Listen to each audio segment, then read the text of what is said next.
to our next deal, and it's with Costa Cruises, and it's a brilliant 22 nights Rio de Janeiro to Venice fly cruise. But let's talk about Costa first of all. I love this offer, Sean. I'm really excited by this.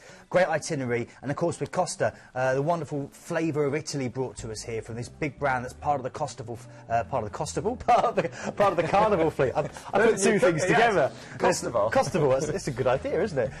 If you're listening, Mickey Harrison, that was my suggestion. Obviously Costa here, great Mediterranean cruising. They've got all the interactive entertainment like the F1 simulator you're seeing there, and the 3D cinema.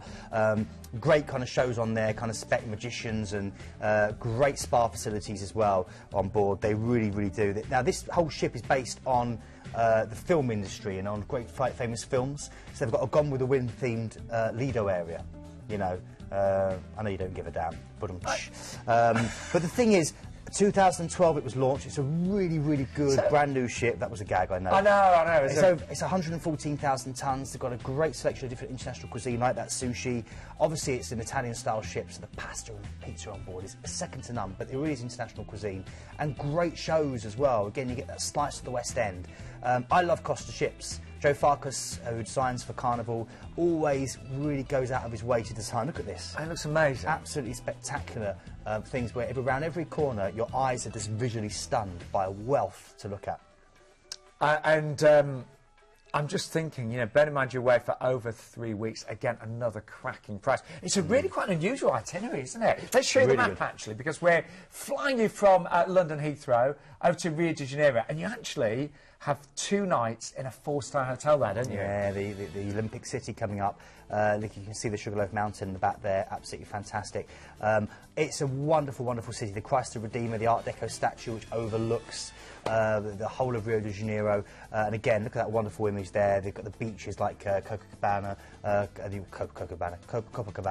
I'm getting all my words mixed up, aren't I? Ipanema. No, I'm actually quite good today. You are. You've been doing very well. You can take the cable car up there to Sugarloaf Mountain. You can go skydiving off the ranges there, and it's absolutely incredible. And if you do the dining, you know, the Rodizio dining, we can go and just eat as much meat, and they keep on bringing it out, basically until you say no more. God. It's really beautiful. Your idea of heaven there. Oh, it is. It really is.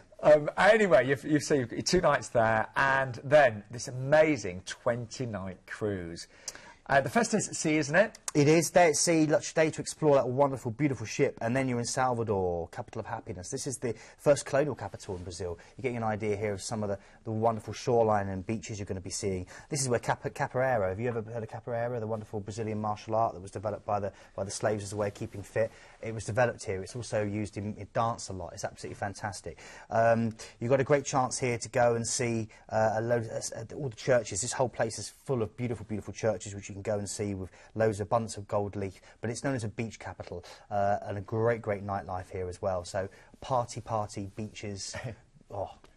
Where next, St Keith? Maceo, which is beautiful, and here you're going to get a chance really to see. Well, what can I say? Look, I mean, this looks spectacular. Gunga Beach, one of the big famous. It's also got one of the finest coral reefs. Tourists from all over the world come along to see Gunga Beach. They come along to see what they call Praia de Francis as well. Gorgeous area. Really good seafood in this particular area of Brazil. It's known for its seafood out of the whole of the country. But the really big thing people come here to is it's a huge beach capital. So for me, all I would do is go and find your own perfect stretch of paradise. That looks perfect to me. Sells it. Where next, St Keith? Recife next, a city of rivers and bridges, different feel here. This is known as the Venice of Brazil, really, really stunning. You've got a great chance, again, great beaches like at Berweigen, which is wonderful. You can also go out to the Casa de Corteira, which is a one-time prison, which now has loads of craft shops, bookstores and coffee shops in there. A load of old churches, colonial Portuguese and Spanish architecture as well that you can go and see. And the other big thing to do here, if it was me, I'd go to what they call the Ricardo Bernand Oficina. But basically, it's a wonderful selection of different buildings by the Brazil's famous sculptor Ricardo Bernand, and it's got fountains and gardens and over 2,000 sculptures. It's really, really beautiful. If you love contemporary art, it's definitely one for you. Oh, I do. Yeah. Now you've got several days at sea next, because we're actually making our way over to the Canaries, over to Tenerife. I know. I mean, it's already been a fantastic itinerary. Yeah. Now you're going here. Now you've got, you know, snow-capped peaks and sun-baked beaches. You've got the wonderful Loro Park, Mount T, the highest peak in the whole of Spain, and also you can take the cable car up, great for hiking. The whole area is UNESCO protected. It's a massive, massive, beautiful place. Great beaches again here. The Orotova Valley, which you can quad bike through banana plantations and vineyards, and of course an abundance of dolphins and whales, 28 different species that you can go out and see on the boat trips. And then I finally got to visit Madeira, Funchal, last week, or the week before last. You enjoyed it? Oh, amazing. Everything you said. I mean, I was only there a couple of hours, but so green, so beautiful, wonderful. It's a sweeter place than the actual wine, the Madeira wine. If you go there, do get some.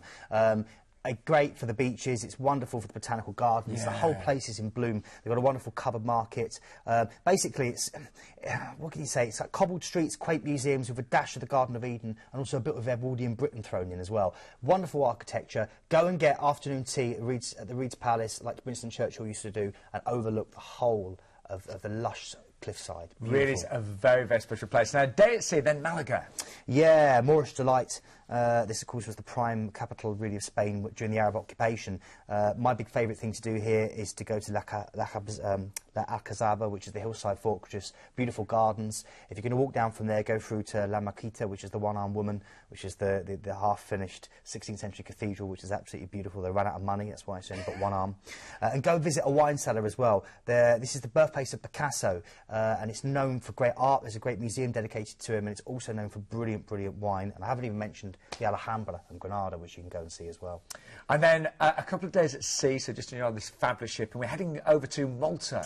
Yeah, Malta. I mean, this is great. I always say, don't I, you're sailing into a film set, sailing into, you know, you see films like Gladiator and Troy, which have been, been filmed here. It's stunning. My big thing here is to go and do the Siege of Malta and the Knights of St John tour, which I think is great. Great view from the Upper Baraka Gardens. You can go out to the Blue Grotto, take a boat trip round there, visit the Grand Master's Palace, or head inland to Medina, which is the island's old capital, and it's dripping in medieval and Baroque architecture, and there's no traffic allowed, so it's gorgeous. I haven't said to the guy what an amazing trip this is. You know, you cover so much, don't you? So many of my favourites here, Sean. Now we're in Corfu. Corfu, yeah. Washed again with colourful flowers. It's really gorgeous. I mean, look at that scenery in the background there. Shakespeare set The Tempest here. Millions of silvery olive trees grace the hillsides. You've got the scent of lemon blossom, picturesque views, verdant hills. Really, really gorgeous. The Achillean Palace is my favourite, of course. That's where well, a question for you. Get in contact with me if you can remember the Bond film that was filmed there in the Achillean Palace. A good question for you. Get in touch with me on Facebook. But it's absolutely gorgeous. And the other thing I see is definitely go to Corfu Old Town and wander around. Get some, just go and get some lovely food in the little restaurants there. And then finally, I say finally, Dubrovnik. Yeah, you can walk the walls all the way around. It's about 1.3 miles. Again, Game of Thrones filmed here a lot. Again, no traffic allowed in the centre. It's like Venice without the canals, replaced by cobbled streets. Really, really stunning. 14th century buildings galore, fountains, churches. You can kayak the bay. It is an amazing trip, this, isn't it? It's an amazing, And you just mentioned St Dubrovnik, similar to Venice. Well, you actually disembark in Venice as well. You do, and again, this is the most romantic place in the whole world. You know, you can go out on a gondola. You'll get to cruise, down the Grand Canal as you come in.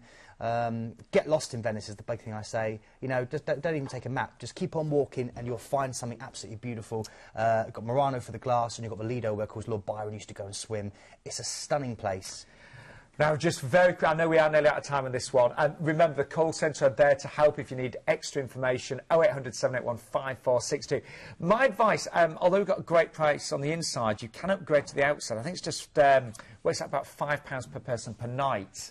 It does, there you go. So really worth thinking about that, visiting so many beautiful places. I can't believe this price. I mean, look at that for the amount of ports you're getting. For flight alone out, I mean, I can't, 1399, Sean. This will go so quick. 16th of March next year. Bargain. Well, whatever you do, so don't miss out.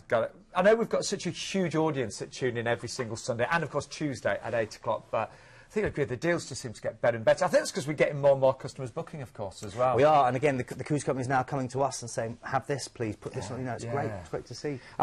Just finally, by the way, don't forget excursions as well. They're all on the Planet Cruise website, planetcruise.co.uk/excursions.